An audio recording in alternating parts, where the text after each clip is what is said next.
All right, good morning, everyone. My name is Kim Maybon, and I am the board chair for the Corona Chamber of Commerce and owner of Creative by Design.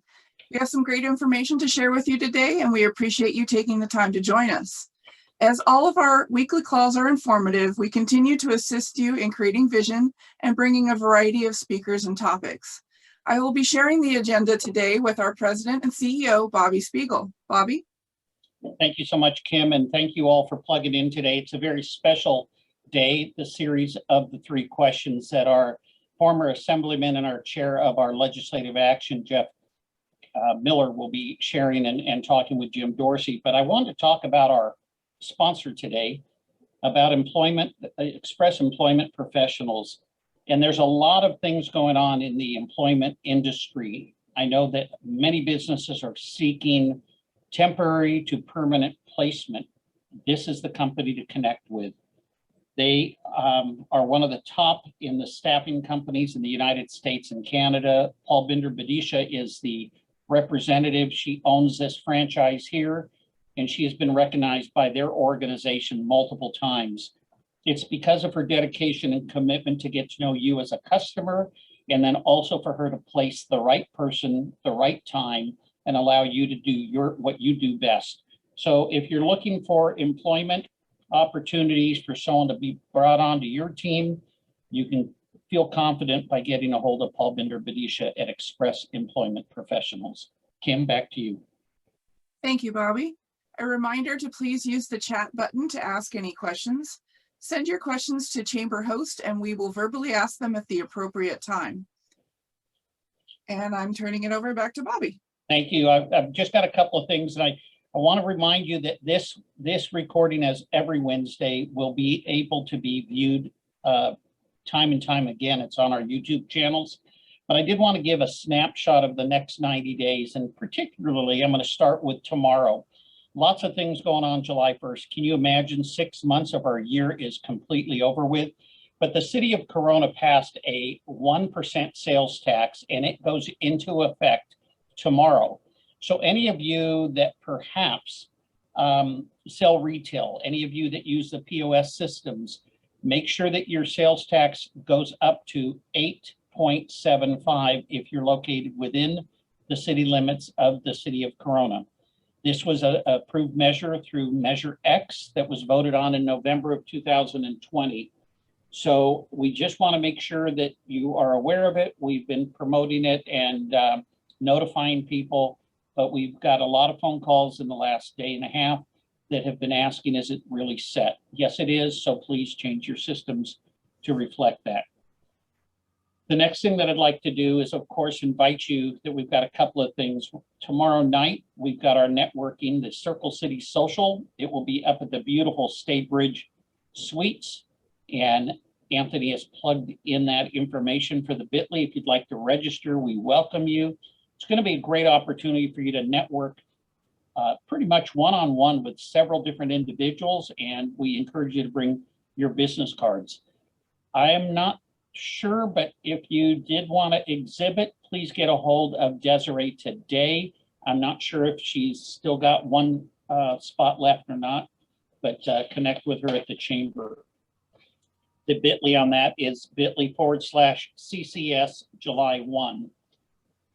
And then I'm happy to announce that on July 12th, we have got the founder of Miguel's Jr., Mary Vasquez, that will be our entrepreneur, invited to speak with our Coffee with the Entrepreneur. It will be in person here at the Chamber of Commerce. It is a Monday, and it's the best way to start off your week. It will be July 12th. So if you want to register for that, it's bit.ly/coffee July 12th. And this is a partnership between the city of Corona and the Chamber of Commerce. So it is a free opportunity for you to come and enjoy and learn a little bit about the history of how the Miguel's family, the Vasquez family, created the Miguel's legacy. You know, they started their first Miguel's in 1973. You're going to hear about all the different things that they've gone through and how that was actually created. Some great tidbits and excellent takeaways, so please register now. The next slide that's coming up is our economic forecast, July 22nd. We have individual seating available. We also have a few sponsorship levels available, but it will sell out probably before July 10th. And we're partnered with 3 other chambers. It's going to be some tremendous information. We are glad that we are able to host it right here in Corona. And if you're interested in maybe picking up the golf clubs after the session is over, after the luncheon meeting, we've got a special pricing with Eagle Glen Golf. So your best bet is to go on to the bit.ly/Econ Forecast July 22nd. And again, we want to just do a shout out to our presenting sponsor, United Paving. And again, additional sponsorships are still available. The next slide, I know that many people have been waiting, and we scored the biggest game of the year. Tuesday, August 31st. It's an evening game, Angels versus the Yankees. And we just want you to know the tickets are on sale right now. Prices range from $30 up to $140. The bit.ly on that is /Corona Angels 21. We recommend that you get your tickets now. There is a limited amount, even though they are at full capacity for people to attend. We've got limited amount of tickets. Keep in mind our prices that we have posted on the website. That's inclusive of all fees. If you go to their website, you have individual tickets priced, and then you have the different charges that they do. The next slide that we're going to show is for our September 30th Women's Leadership Conference. This is so exciting. It is our 10th annual event. I can't believe that it was a decade ago that we started this process, and now it is done throughout the entire county of Riverside. This will be both in person and a virtual option. Last year, because of the lockdown, we were 100% virtual, and we had people plug in from multiple states throughout the United States. We are looking for them to still plug in this year, but the in-person opportunities with exhibit booths and sponsorships, it's all there on the website if you go to mychamber.org/WLC. As we continue through, I just want to say we've got the 4th of July right around the corner. That is America's independence. We live in a beautiful country.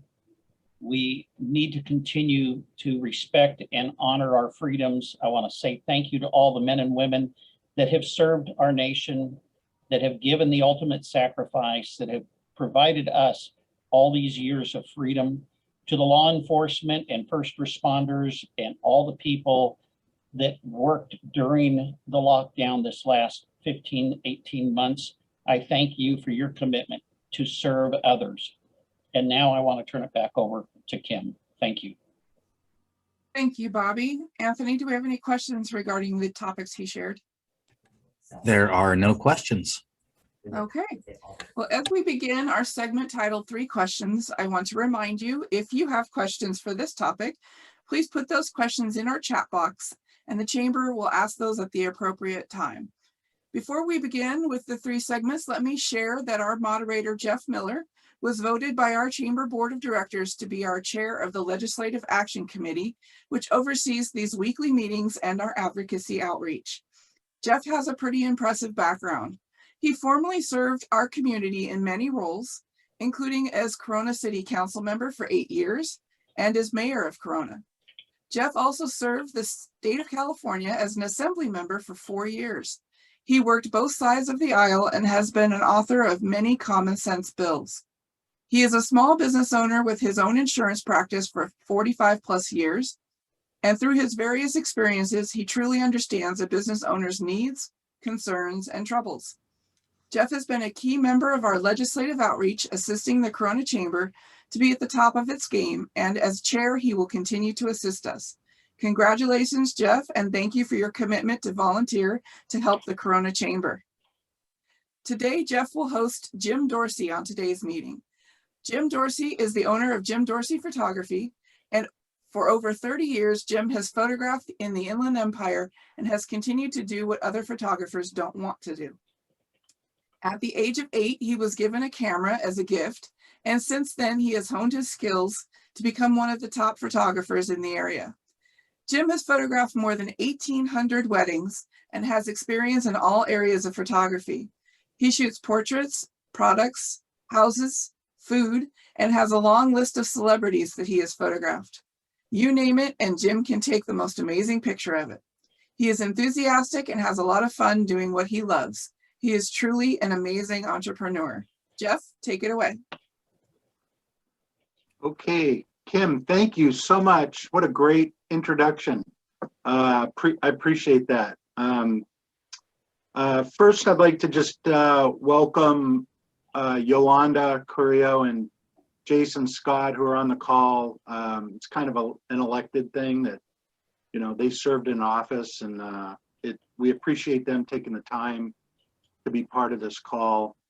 And thank you for your service. Okay, Jim, can you hear us okay? Sure. Can you hear me? Yes. Yes. So, Unfortunate. okay, you're looking very, very dapper today. Normal. This is normal. The last year and a half has Good, not been good. normal. So, you know, all know you. Most everybody, I think, on this call know you. You've been part of our lives, and whether it has been a chamber event or a local event, you've been part of our lives. Even more so, almost like family, because you've done many of our weddings and special events and bat mitzvahs and bar mitzvahs. And so I think all of us have a really special place in our heart for Jim Dorsey, and we appreciate what you do. So with that in mind, you know, Kim gave you a great introduction. Can you share, you know, what it was like getting started in the business? Maybe even back it up a little more, what you did prior to becoming a professional photographer, and what kind of things did you encounter getting set up when you initially started your practice? Sure. So I have a prop. I have a duplicate of the original camera. Some of you may have seen these before, but this is a Brownie Hawkeye. It was really big in the 50s. And it was a Christmas present or a birthday present. I'm not sure exactly what. And for my mother.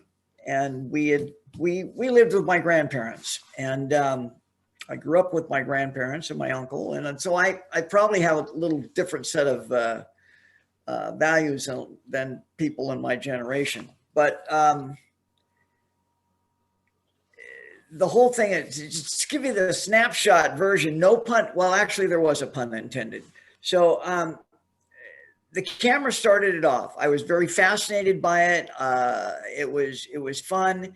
It wasn't quick because you take the picture and maybe take 10 more pictures in a week, and then take the film down to the corner grocery store and they mail it off to Kodak. And then in another week or two, you get your pictures back. And so the process wasn't really fine-tuned, but the interest stayed through school. In high school, I became the president of the photo club. I was the biggest, geek on campus, king nerd. And back then it was, nobody wanted to associate with the photo guys. And so I hung out with the band, and nobody liked to associate with them either. Went on from there. I kind of kept it in the background a lot. In college, I didn't do much with it. And a friend of mine said, "Jim, there's an opening at Sears in the photo department. Why don't you go apply?"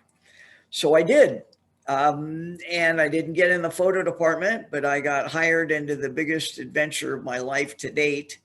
And that was my 18 years with Sears. And that gave me everything I needed to do what I do.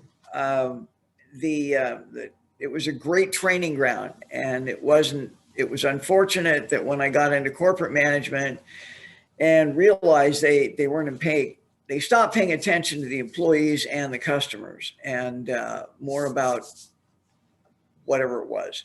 So I left that, spent 2 more years in retail, and then met the next door neighbor ladies plus one.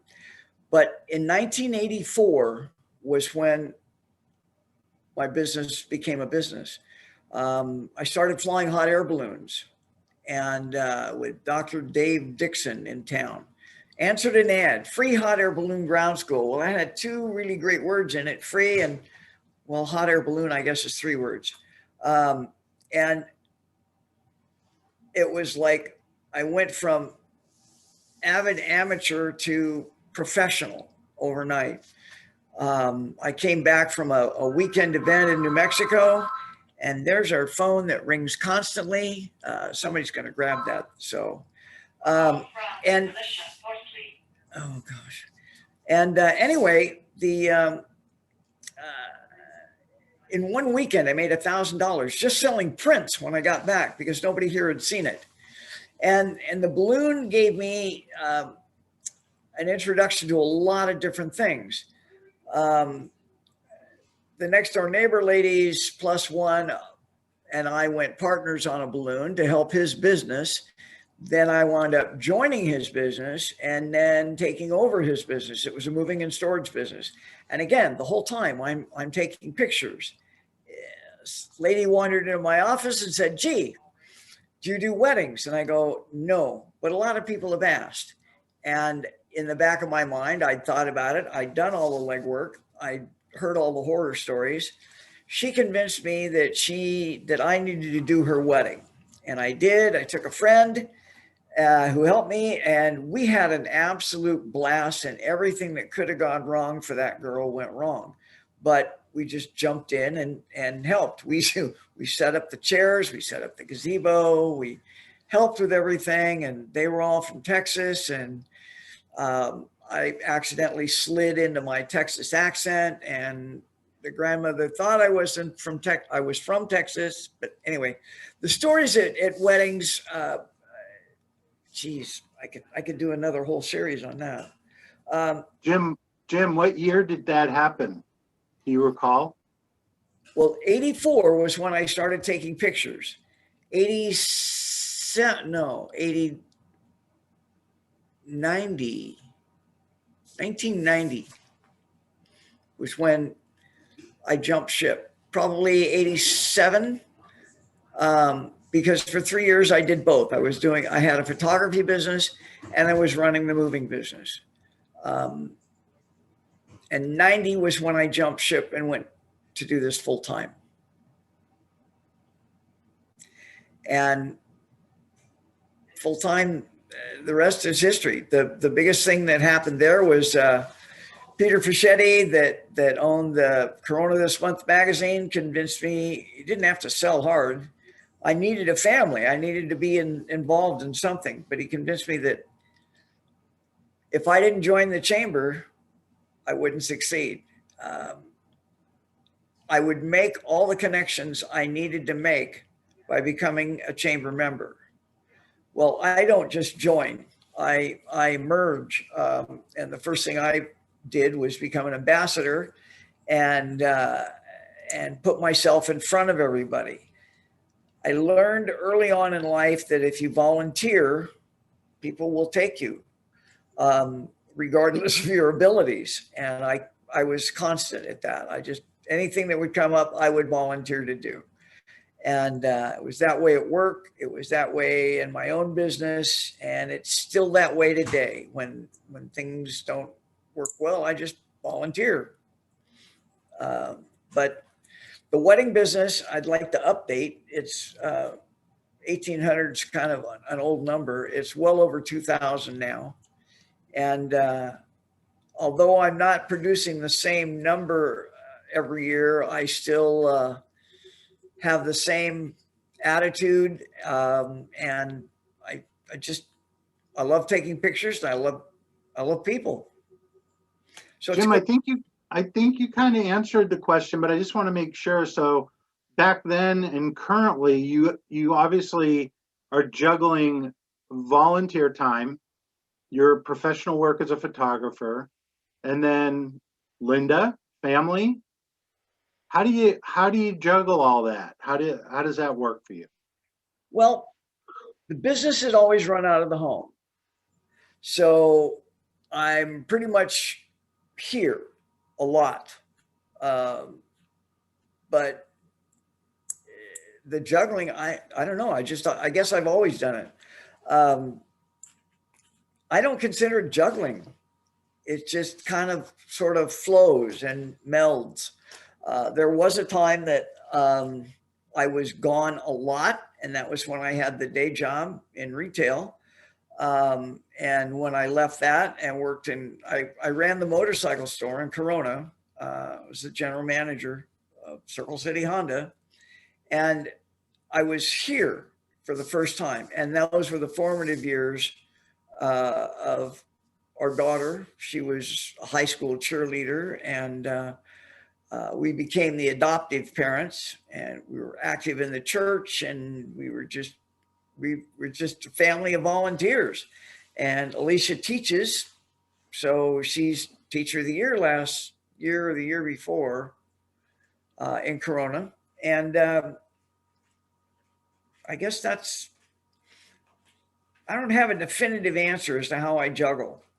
I think you answered it real well. You answered it real well. You know, one of the things that's been very interesting is talking to folks how the last 15 months affected their business, good, bad. Other than the obvious, when COVID hit, everything shut down. How did it affect your business? What were some of the challenges that you encountered, and how did you overcome them? The business shut down. I mean, it just came to a wild, screeching halt, because the majority of my work has always been event photography. That's the lead, that's the forte, that's the stuff that I do. It's events, and it's what I do best. But with COVID, there were none. So for not knowing how long it was going to last, the first 90 days of it, I pretty much caught up. I did I didn't do much photography right then, a little bit, but as far as the people part of it goes, none. So, I waxed cars. We were in the process of finding a new home. We needed to, my wife needed to downside and get rid of the stairs and the pool and the street. And so there was a lot of that going on. But what started surfacing was more web work. People having to do the same thing I'm doing, earn money someplace. So they were building their websites up. So I started doing a lot more of that. And then about midway through the first year, I started, I was going nuts by then, 6 months in. And I thought, well, shoot. So I went to Cars and Coffee one Saturday, and just to get out. In my whole life, I've worked every Saturday. So it's kind of odd not to do anything. Anyway, I saw an opening there and came up with an idea. Cars and Coffee raises money for the foundation. I have a ton of material in my garage that was starting to, as it ages, it doesn't look as nice. It doesn't sell well. So I put the numbers together and I started taking pictures at Cars and Coffee. And then we put them online. And then I was printing 5x7 photos and putting them in little holders and taking them back. And if they liked the photo or they wanted the photo, they made a donation to the foundation. And that's getting me out. That's helping me eliminate material that will go bad and giving me something to do. And it was fun. So, and it caught on. And I started getting a few jobs from different people there about photograph my car, or can you help me with my business? Or, gee, we're doing a website, you got a card. And it, not a lot, but my first really big job that could be as much as 2 days is coming up from that connection.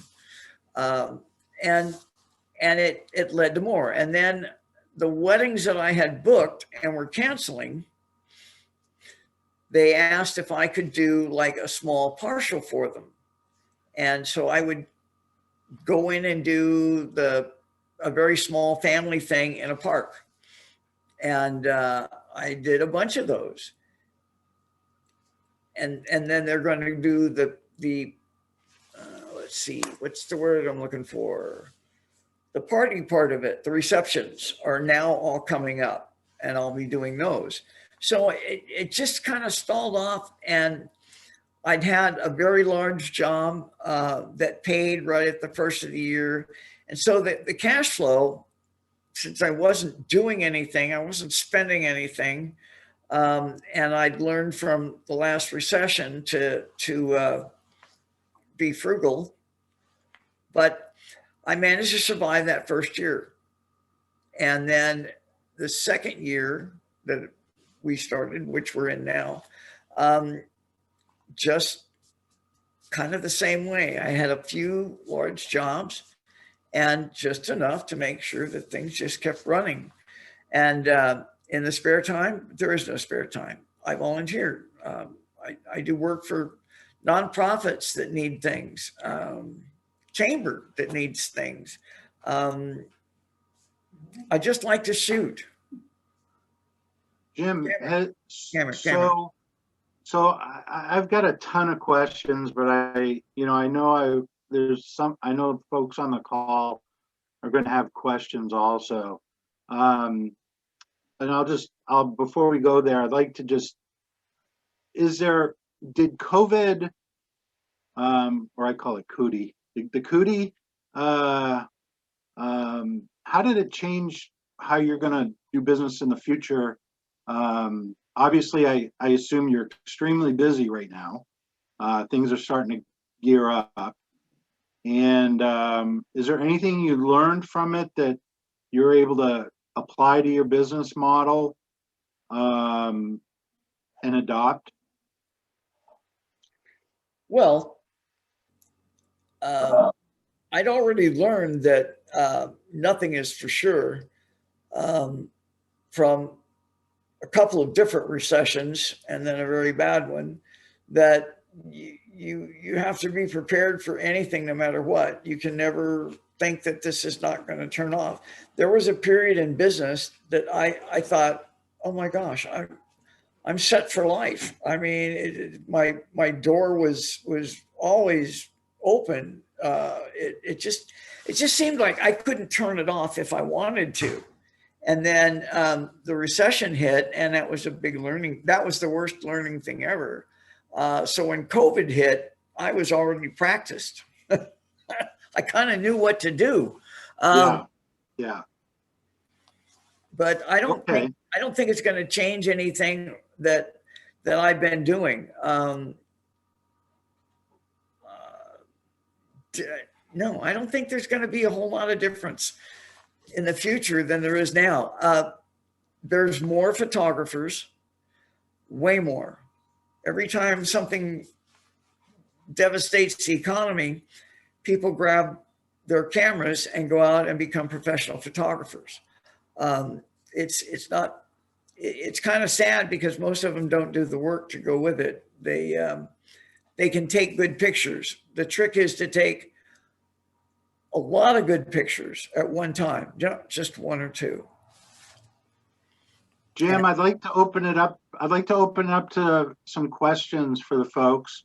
Kim, I guess I'll throw it back to you, and or Anthony and see if anybody has any questions of Jim.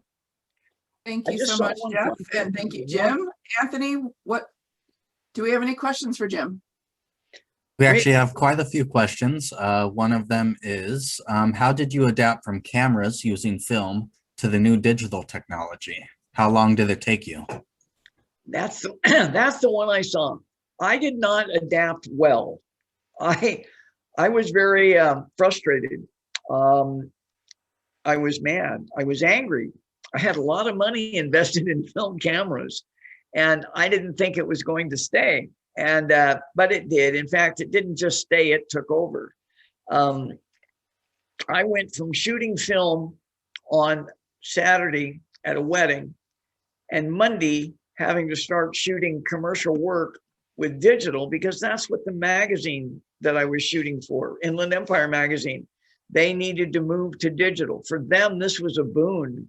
They didn't have the work required to convert film to a magazine. Now it's one step instead of 20. So it wasn't easy. The cameras weren't that great to start with. The consumer level cameras, the $50,000 cameras were pretty good, but the $3,000-$4,000 cameras weren't that great. And that was a lot of money. But it was a very, very large learning curve. And somebody gave me a tip one day, and they said, shoot it like you shoot slides, not like you shoot prints.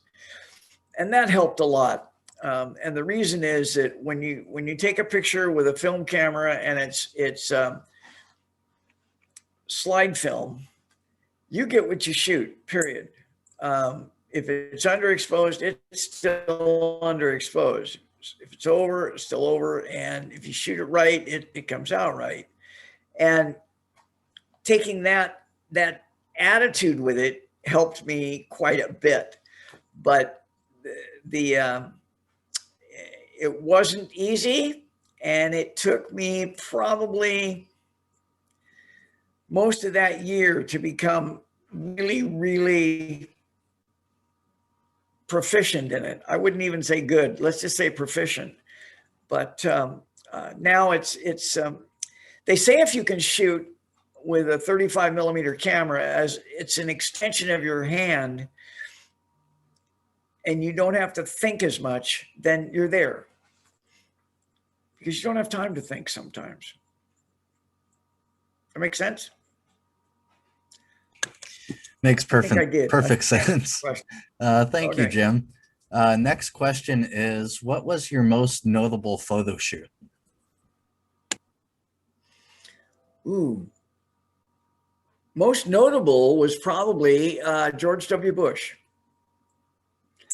I was fortunate. I was very well connected with the Republican Party in Riverside. And God, there's somebody at the door. Oh, well, not my problem. And being connected and the connections with Congressman Calvert, I was the guy that got to take pictures with the Congressman, George W. Bush, and selected guests that paid to be VIPs. And I spent the better part of a day with them, and both backstage and out front. Doorbell. So anyway, sorry, pause, personal thing. I got to spend the day with a guy and got to really see the real person. And to me, that was probably the most notable one, but the most fun one, and continually fun for 25 years, was the K-Frog birthday parties. It was so much fun because people wanted to be my friend the whole night, so they could carry my bag backstage, I'm sure. But those were a lot of fun. And okay. Anthony, one more. I'll just Anthony, do you rattle have if one you more want. question? Okay. Yes, we sorry. do. And it's actually a really good one. Why did you end up staying in Corona? Okay, that's a good question. Moved here from Orange County and commuted. And at first it was back to Orange, and it wasn't a bad commute, and then it was all over. But the minute we moved to Corona, we'd arrived. This was such a nice, it was nice. I mean, it was a sleepy town. It was a bedroom community. Everybody was friendly. We got involved in the church. The town was great. And then when we made the first move out of the little house into the bigger house on Surface Club, I couldn't think of living anywhere else. It was convenient. And when I started my own business, it was great. I mean, everybody in town knew where I lived, but it was mostly the people in this town that made us want to stay. It's a great town. We don't want to, well, I'd like to leave California. I don't really want to leave Corona. So can I wrap the town up and go and get out of California? Yes. But can I leave the town? Nah, I don't think I can do that. Anthony, maybe one more question that you can throw in there that might be interesting. Well, wait. One more thing. Yeah. Where can you live that you can walk in and sit down and have a chat with the mayor in his office? Where in a town can you walk in and sit down and talk to a city manager? Where can you go in and visit your congressman? Those are things I never imagined I would be able to do that I've all been able to do here. Okay, what was the question? Where are you? You're down there. Jeff, you started to ask something? Okay. Anthony, is there Jim. anything else? One last question. Let's see here.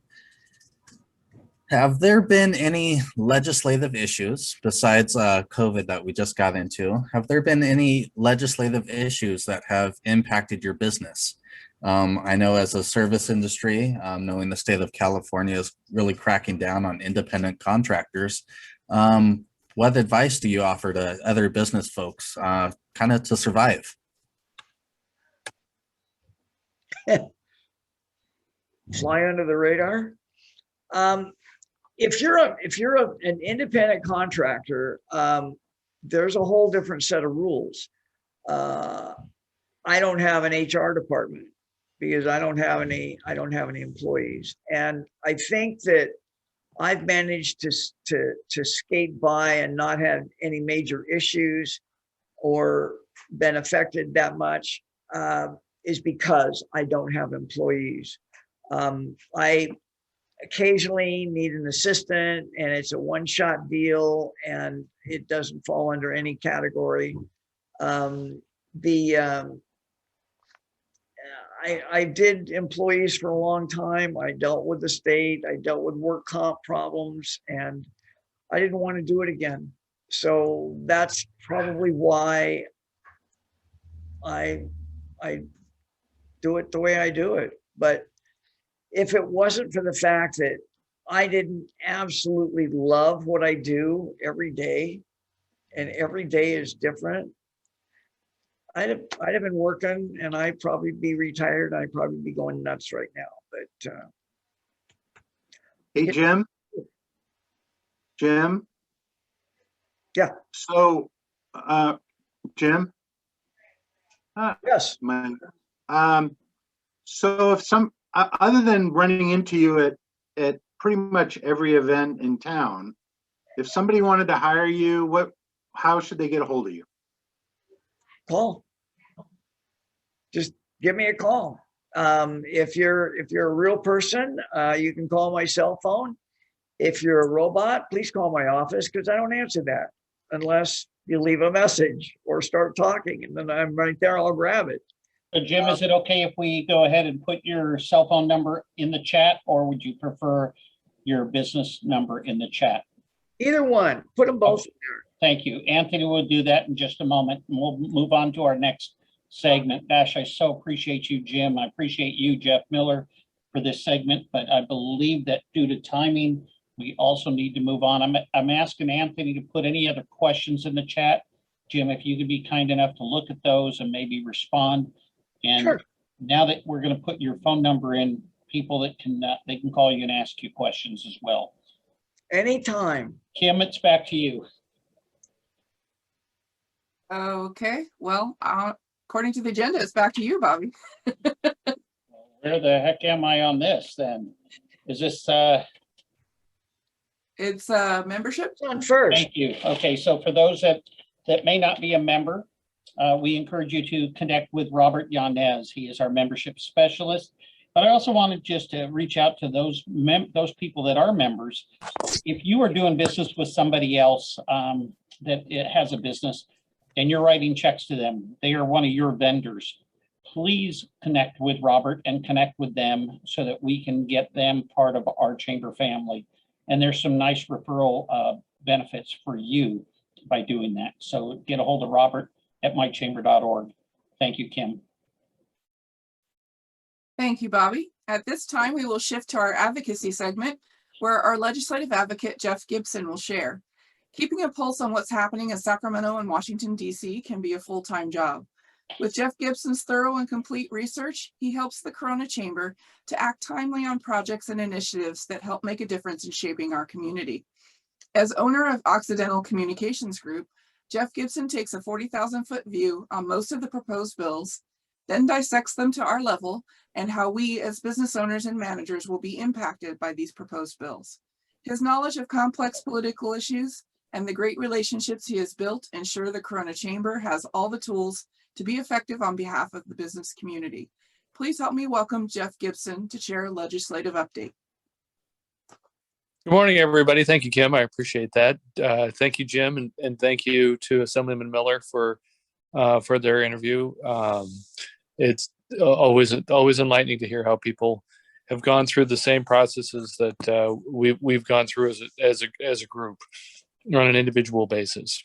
So looking to policy that we've been working quite diligently on, we have two major spending issues that are coming up now.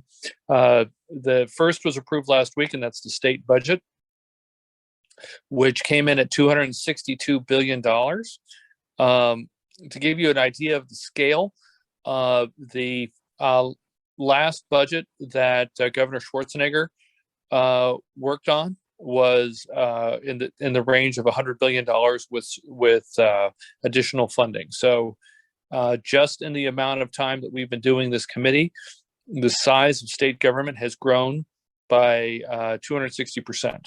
So, or 160%. So fairly, very substantial amount of growth in less than 10 years, much faster, obviously, than our ability to pay for it. So with that, I wanted to go over a couple of those key packages that we have been working on. One of the most key packages that we are working on, and you will see that later on in this presentation, is the unemployment insurance issue.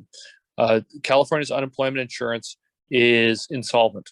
It has been insolvent for a number of years. This is not a new position. It slipped into insolvency at the very end of the Gray Davis, in the beginning of the Arnold Schwarzenegger administration. It has now gone on essentially being insolvent. We've been unable to pay our state's portion into the federal unemployment insurance system. And so the other states have been paying our share for at least 10 of the last 13 years. That number is about $21 billion at this point. The vast majority of states, most of them urban, most of them run by the same party as California, that were running insolvency and did go through a period in this budget year where they had a surplus, spent a large portion of their surplus on paying down that insolvency. Why? Because according to the rules around being declared insolvent, as anyone here would know, once you've been declared insolvent and you've gone into bankruptcy, you are no longer in control of your ability to pay your bills. You get a plan dictated to you. And unfortunately, in the state of California, that plan is that every single one of us on this phone call with an employee or someone who buys services from people that have employees will be looking at a increase every year over year for the next 10 years in their unemployment taxes of $42 per year per employee, up until the tax, which currently is about $42, will be rising from $42 to $462. Unless we take some of the one-time money, a significant amount of the one-time money that we have, which is $75.7 billion in surplus over the next 2 years, and we pay off part of our $21 billion unemployment insurance insolvency. That is a large amount of money. Other states have gone insolvent as well. Their amount of dollars in which they are insolvent is nowhere near California. Why? Because states like New York, etc., when they slipped into insolvency, did what many people of all parties do when you are unable to pay your bills. You stop running up additional bills. And so in California, we did not curtail our unemployment insurance benefits. And so we continue to generate them at the same rate, right? If you can't pay your bills at where you are and you keep spending at the same rate, you're going to continue to pile up bills. So currently that's about $21 billion. In this state budget, out of $262 billion, even though the legislative analyst had clearly stated that this is a serious threat to employment in the state of California, the legislature decided that they wanted to commit about $1.5 billion to paying off a $21 billion loan. Now, $1.5 billion is a lot of money. It is a nice size commitment, but it is not the level of commitment that was needed to take the action. So we are still advocating that either it be taken through the legislative process, which is unlikely, or included in next year's spending plan, which also has a substantial one-time surplus. And so therefore taking advantage of it. The Legislative Analyst's Office, which is it's nonpartisan, it's highly regarded by both sides. It is regularly used by the administration, by the legislature. It is on the pessimistic side, but it is very, very accurate in general. Has come up with two very key pieces of the puzzle for how to judge the direction that the state of California is taking with your tax dollars.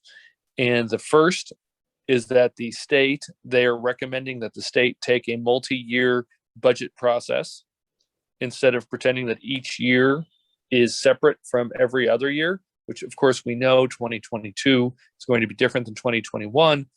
But if you do some budget forecasting, just as you do in your business, just as you do in your home, just as you do in the nonprofits that you work with, you are able to come up with a plan. So even if the plan doesn't work, you have the ability to measure and say, okay, we aren't getting to where we need to be. The first is they're finding is that by 2024, the state slips into a very deep structural deficit of about $11.4 billion a year. That was before any of the funding that was added through the $262 billion surplus. We've been doing this for a number of years, over a decade. During that time, we have talked on 5 of those years were structural deficit years. 3 of those years were even years where the budget balanced, but sometimes cuts needed to be made. Sometimes they made a run at businesses on taxes. In that third, and then in 2 of those years, those were surplus years. So you can see we have an issue with structural deficits in the state of California. Legislative Analyst Office said the same thing. So this is where we're coming at from our advocacy position is if the legislative analyst is finding this, if our experience is showing we generally run structural deficits, we need to come up with a better solution. And the second is that the current year's budget and next year's take one-time surpluses. And again, this gets back into the structural deficit issue, one-time surpluses to create year-over-year educational, housing, and other programmatic spending commitments that can't have the impact of a one-time road funding or a one-time water project fix or a one-time airport improvement bill, which are a one-time investment that could have multiple decades of wage growth and other economic ideas. So that's the state picture right now. That gives you a little bit of a taste. So we obviously urge that you call your legislators and ask them to take the unemployment insurance system that is protecting you and your employees very seriously, and that they set aside a more significant portion of the upcoming funding that's coming into the state of California for the second budget for next year's budget and for mid-year budget decisions, which are being made as part of that could potentially be being made this year because of the odd year that we're in, to spend a significant sum of money on protecting the unemployment insurance system and bringing us out of insolvency so that you as an employer aren't going to be faced with thousands of dollars in new taxes. So that's the first. Moving on to the second slide, if we could. So on to the national infrastructure update. Many of you may have seen the president in a conference with about 14 different U.S. senators last week, announcing a $1.2 trillion package. That package has now been released. It's been scored. And as happens very often with these packages, the numbers are actually fairly significantly different, and wanted to get into those. So the headline that you're probably going to be seeing today, I've seen it on 3 or 4 different news sites, are that the infrastructure package will boost the GDP. That is how MSNBC had it, that the spending package will boost the GDP. If you read the article very clearly from the University of Pennsylvania Wharton School, which is a nonpartisan, very highly thought of business program, this package, which has been touted at 1.2 trillion, but we'll get into it in a second, will indeed affect the GDP positively. It will affect it by 2050. The net effect in today's real dollars by 2050 is about $250 to $300 billion in net GDP increases if all of the projects are built. So what you're looking at there is just using the headline numbers, we're going to get $350 billion worth, say $300 billion worth of return for an investment of $1.2 trillion. While having spent $1.2 trillion. So that's not a great return on investment. Even though we are huge fans of infrastructure and we desperately need infrastructure here in California, we ask ourselves, so we ask the deeper question, why are we not getting the return? Well, here's why we aren't getting a bigger return. One, the bill is going to be using already accounted for monies. It's actually going to be gutting remaining COVID money, so money that hasn't been spent. It's going to be taking unused unemployment insurance funds because 26 states did not extend their unemployment insurance, so that unemployment is paying in many cases is paying workers, many cases more than they would be paid if they were working in a wage position. So it's going to be taking those unexpended funds. So instead of using the funds that are available to eliminate the insolvency of some states, it's going to be repackaging this into infrastructure. So the COVID funds were accounted for as COVID emergency funds. If those COVID funds in an emergency bill aren't supposed to migrate over into a general fund commitment like infrastructure, if they aren't needed, they shouldn't be expended, period. The economic effect of that deficit spending is brutal, and you will see it down here in the middle bar of the graph.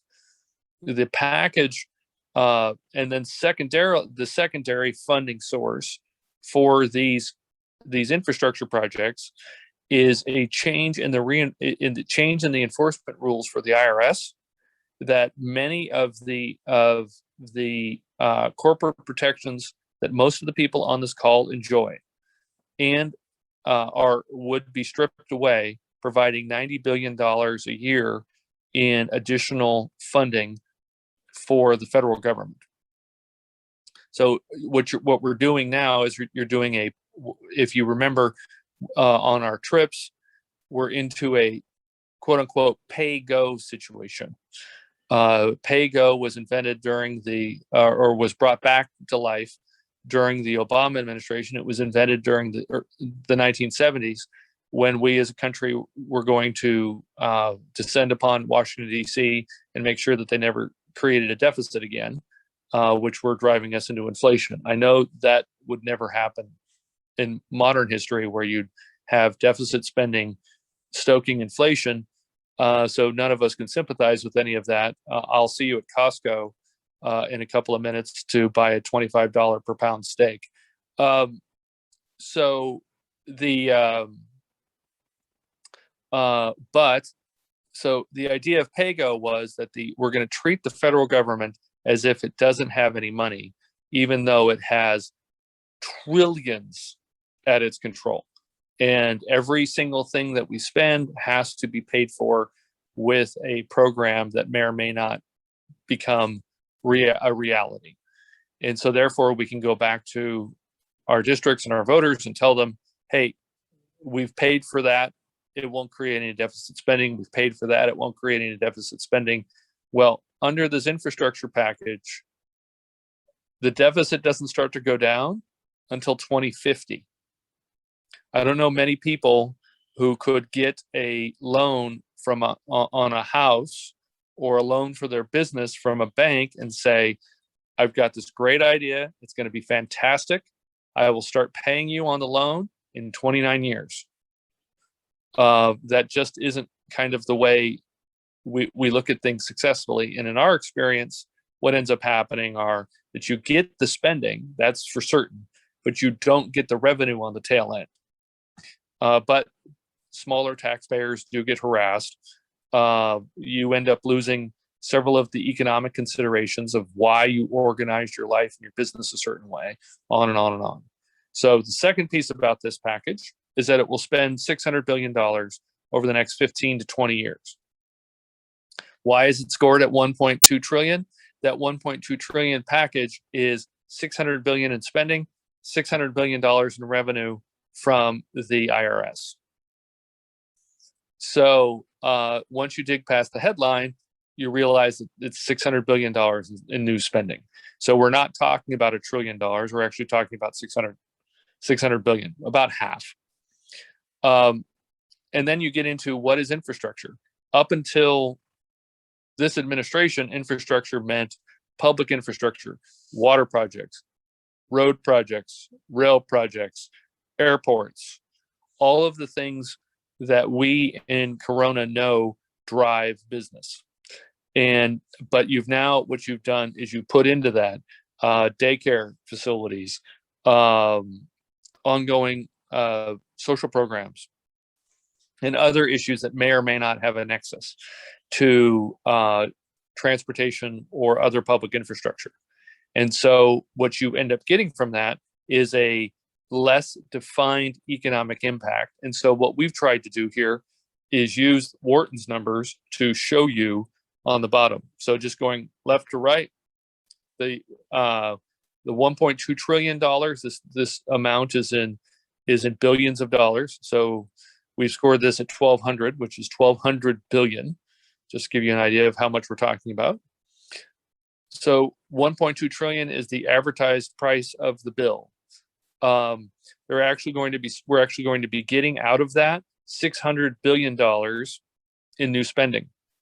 The actual cost, just adjusting for financing costs for that 600 billion, is close to $1.3 trillion. The actual economic impact that we're looking at is close to 290 billion. Now that is not adjusted for, that has a very small inflation adjuster, looking out 30 years in advance. But you can see, if you look at this chart, you look between the gold bar, which goes up nearly to the top of the chart, and then you look at the orange bar, which is the smallest there. There you go. That's the difference, is that we're spending $5 to get $1 in benefit. And then the 342 billion is the unadjusted potential benefit. So the idea here, what we are advocating to Congress, and this is very, very difficult because Senator Bernie Sanders, many of you know, he is well known for his support of small business employers and the rights of business. Joking, not even Bobby responded to that. Man, that's tough. So is leading the charge for this package through the Senate. It will be going through a process called reconciliation. And if you ever watch a news program, everybody goes, "Oh, reconciliation," and they nod their head. Oh, yes, yes, yes, yes, yes. What reconciliation means is that it goes, so the bill is sent to a joint committee of Congress, so House and Senate. And when it shows up at the door, the rule on a joint committee is, has your house passed this? Now, any normal human being would think that in a democratic republic, that would mean that members of the House have passed the bill, right? For 200 years or 225 years that we've had this process, it means that the bill has been passed through the House. So the House sends it to the joint committee. Has it been passed to the Senate? Yes. Then it gets sent to the joint committee. And then, as everybody who's ever watched Saturday morning television knows, on how a bill becomes a law, you join the two versions of the bill, and then both houses vote on the joint bill. What reconciliation is the bill is allowed out of the Senate without a vote. And so it shows up at the door of the joint committee. They ask, has this been passed by your House? And because the Senate operates on something called unanimous consent, we're going to pretend that it has been voted on. It has not been voted on. And so there's going to be a very large battle in Congress. Reconciliation has only ever been used for the budget because every part of a budget has been voted on hundreds of times before. This has not been voted on ever. It was just introduced last Thursday. It just made it into print on Tuesday, and it's being considered for reconciliation in about a month and a half. So this is $1.2 trillion, which, to give you an idea of how much money we're talking about, the commitment of money we're talking about, that was more than was spent in George Bush's second year in office. So we aren't that much bigger as a country to be able to do that. So in any case, this is where we are. This is what we're fighting for. So we're fighting for a vote on the bill.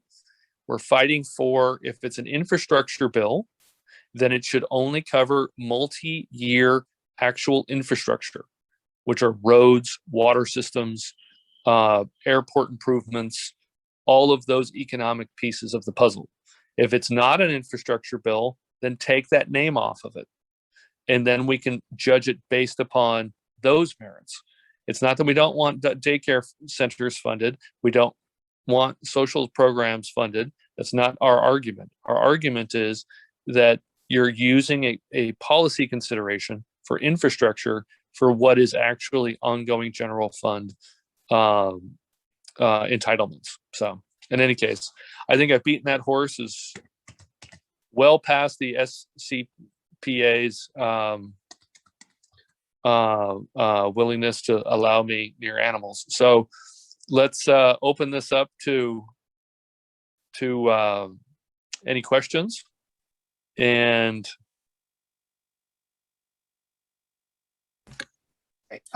Jeff, could you clarify if this is a state or a federal bill? the bill that I was just speaking of, that is the federal infrastructure, the national infrastructure package proposed by the president and about 18 members of Congress from both parties. Okay. Anthony, do we have any questions regarding what he covered? There are no questions regarding what he covered, although we do have one question or one general question. Would you mind Sure. answering that, Jeff? Absolutely. Yeah, sight unseen, sure. So as the state emerges out of COVID, is there any word if the governor will suspend the gas tax going into effect July 1st? No, he will not suspend the gas tax going into effect on July 1st. So the gas tax, by the way, so just as a review, the gas tax is set on a rolling basis. It can be set on almost a daily basis by the California Air Resources Board. There were a number of different legislative processes in the state of California. There's no true apparatus for a regulatory body to set a fee like this, but it is set on a rolling basis, and it doesn't have to take effect July 1st. It can take effect tomorrow. But the only way that it can be stopped is if the governor declares an economic emergency and says that just in recognition of the economic emergency, he is going to temporarily suspend gas tax increases. The governor has made very clear that he does not believe we are in the type of economic emergency that should suspend the taxes. So, yep. Unfortunately, I'd be very surprised if we woke up tomorrow with less. Thank you, Jeff. There are no further questions. Okay. Thank you, guys. And thank you, Jeff, for bringing that information to us today. As Jeff mentioned, please reach out to your local representatives, Assembly members Sabrina Cervantes and Senator Richard Roth, both of whose contact information is on your screen, as well as in the chat. Again, thank you for providing, thank you, Jeff, for providing us with those critical updates. Bobby? Well, once I was off mute, I would like to once again thank our sponsor, which is Express Employment Professionals. And again, Paul Bender is the gal to call. She is amazing. They like to help as many people as possible find good jobs, as well as help clients find the good people. So again, if you are in need of any employment whatsoever, Express Employment Professionals is your one-stop shop to call. Kim? Thank you, Bobby. If you would like to sponsor a future business briefing, please contact the Chamber. Register now to join us next Wednesday, July 7th, for more advocacy news. Thank you, everyone, for attending. Our meeting is adjourned.